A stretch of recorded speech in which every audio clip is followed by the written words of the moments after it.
ಅಂತೇಳಿ ಅವರು ಒಂದಾಗ್ತಾರ ಅನ್ನುವಂಥದ್ದು. ಮತ್ತು ಬಿ ಜೆ ಪಿಗೆ ಮಾತ್ರ ಅವ್ರು ಒಂದಾಗಲೇಬೇಕಾಗಿದೆ. ಪಿ ಎಚ್ ಪೂಜಾರಿ ಅವರು ಸಪೋರ್ಟ್ ಮಾಡಲೇಬೇಕಾಗಿದೆ.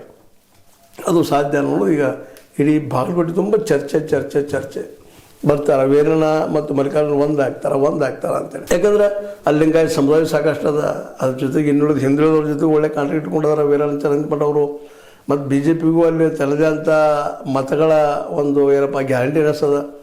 ಹೀಗಾಗಿ ಈ ನಮ್ಮ ಮೇಟಿಯವರ ಪರವಾಗಿ ಯಾರು ನಿಂತರು ಅವ್ರಿಗೆ ಬಿ ಜೆ ಪಿಗರು ಒಂದಾದ್ರೆ ಆ ಮೇಟಿಯವರ ಸಂಬಂಧಿಕರಲ್ಲಿ ಮಕ್ಕಳಿರಲಿ ಯಾರೂ ಇರಲಿ ಗೆಲ್ಲುವುದು ಅಷ್ಟು ಸುಲಭ ಅಲ್ಲ ಅಂತೇಳಿ. ಯಾಕಂದರೆ ಸ್ವಲ್ಪ ಅಂತರದಲ್ಲಿ ಸುತ್ತಾರಲ್ಲ ವೀರಣ್ಣ ಚರಂತಿಮಠವರು. ಮತ್ತು ಅವ್ರಿಗೊಂದು ಅಲ್ಲಿ ಹೆಸರು ಅದ, ಜನರ ಜೊತೆ ಸಂಪರ್ಕ ಅದ. ಈಗ ಏನೋ ಒಂದು ತಿಕ್ಕಾಟ ಬಂದ ಒಬ್ರಿಗೊಬ್ರು ಟೀಕಾ ಮಾಡಿ ಒಬ್ಬರು ದೋಷ ಇನ್ನೊಬ್ರು ಹೇಳಿ ಮಾಡಿ ಸೋಲಿ ಕಾರಣ ಆಗಿರ್ಬೋದು. ಈ ಸಲ ಒಂದಾದ್ರೆ ಆ ಮಾತು ಬರುವುದಿಲ್ಲ. ಅಲ್ಲೇ ಹೊಂದಾಣಿಕೆ ಆಯ್ತಪ್ಪ ಅಂದ್ರೆ ಕಡಿಮೆ ಆಗ್ತಾವೆ, ಸಹಜ ಅವಕಾಶಗಳು ಹೆಚ್ಚಾಗ್ತಾವೆ ಬಿ ಜೆ ಪಿಗೆ. ಅದಕ್ಕಾಗಿ ಈ ಉಪಚುನಾವಣೆ ಕಾವ ದಿನ ಜೋರಾಗ್ತಾ ಅವರಿಬ್ಬರು ಒಂದಾಗ್ತಾರಾ ಇಲ್ವಾ ಅನ್ನುವಂಥದ್ದು. ಇದನ್ನು ಈ ಕಾಂಗ್ರೆಸ್ ಐತಿ ಇದನ್ನು ಎದುರು ನೋಡ್ಲಿಕ್ಕೆ ಏನಾಗಬಹುದಲ್ಲೇ ಅಂತೇಳಿ.